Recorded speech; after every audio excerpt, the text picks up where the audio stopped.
How many people as adults walk out of their houses every morning and are just bewildered at the beauty of a fucking tree or the light passing through the leaves of a tree? That always gets me.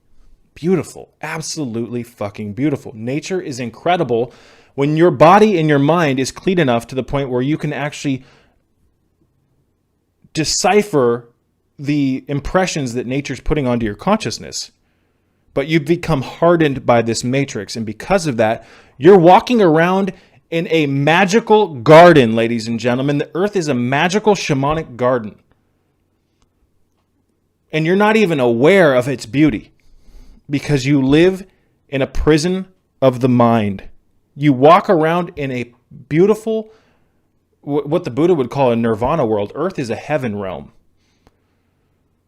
But because of your stress, because of your genetic engineering that's happened on the cellular level, because the actual cell of your biology, of your physiology has been terraformed by the matrix, because of all of the mental constructs of the cell as well, you know, the cell is much more than just, the cell is related to your mind as well, ladies and gentlemen. It's not just something physical. Your cells have a impression on your consciousness. Your cells actually react to your emotional state. So not only are your cells programmed by bad food and bad, you know, your cells are actually affected by your emotions as well. So there's programming physically and non-physically. I hope that makes sense. I keep saying that, excuse me.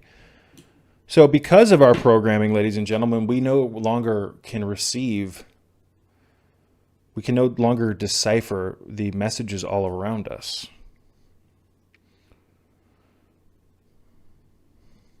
And there's a handful of things taking place around us at any given time, but we've been molded into this domesticated creature that lives in a false environment. And because we've become used to living in that false environment, we no longer remember what our real environment is, which is, for lack of a better term, nature.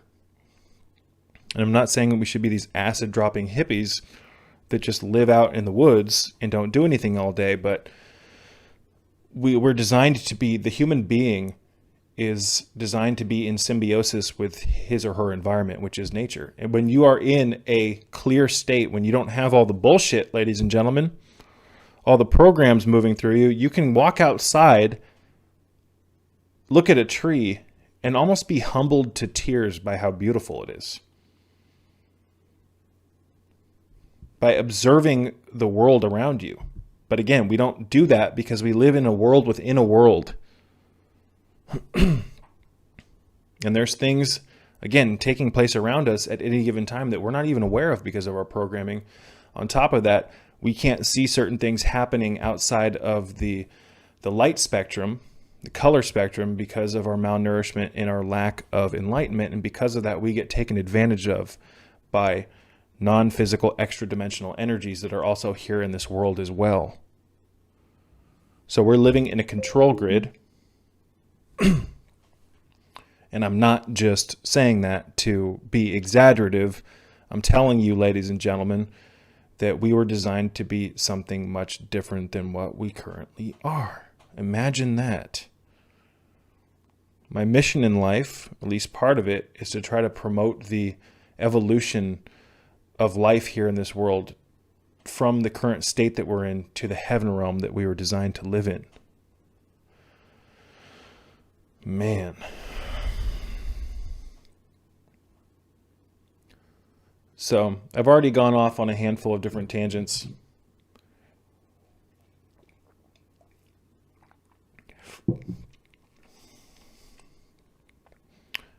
We have the ability to make massive changes in our lives, ladies and gentlemen, through our actions, through what we put into our systems. By what we choose to do with our time. Time is of the essence. Time is your best friend if you use it wisely. I have here some... I can't help but ask myself daily, what the fuck is actually going on here? I have witnessed so many radical changes to this world in the 32 years that I have been here, most of them sadly drenched in evil. The enemy is busy building its empire, a dystopia built upon the ashes of a free world forgotten. AI, surveilled, digitized, genocide, scorched earth, hive mind, drone. We are being led by demons, masquerading as our saviors. An iniquitous oligarchy composed largely, but not entirely, of an elite class of psychopathic technocrats, eugenicists, behavioral psychologists, etc. Operating entirely through subterfuge, this consortium of evil has created a most genius veil of camouflage, enabling them to quite literally pose as a knight in shining armor coalition of humanity's saviors, promising to liberate the masses from the very afflictions that this inner circle of evil gave birth to. Ephesians 6:12, for we wrestle not against flesh and blood, but against principalities, against powers, against the rulers of the darkness of this world, against spiritual wickedness in high places.